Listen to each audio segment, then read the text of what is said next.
лошади действительно начали ко мне подходить, сами прям до палитры, вот даже так вот дотрагиваться до этюдника, я даже удивился, потому что они не боятся.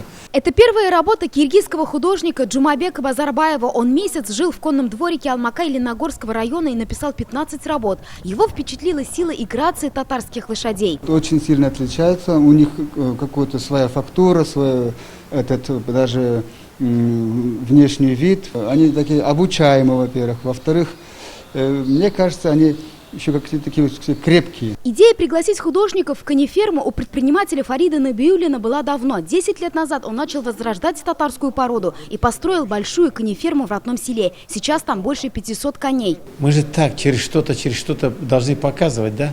Красоту лошади, красоту нашей природы.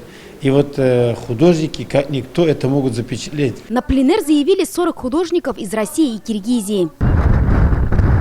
Байка «Степь табун» лошадей. На выставке более 45 работ, и каждая картина передает дух того времени и любовь татар к лошадям. Организаторы выставки говорят, тема лошадей близка многим художникам, ведь татарский аргамак в первую очередь олицетворяет свободу. Но здесь важно мастерство, конечно. Не все способны писать лошадь движений и вообще передать возможности отображения лошади. Там ведь важны каждые мышцы. На фоне бугульминской возвышенности косяк татарских лошадей, вот косячник. Здесь уже новое поколение, да, идет. Зарождение татарских лошадей.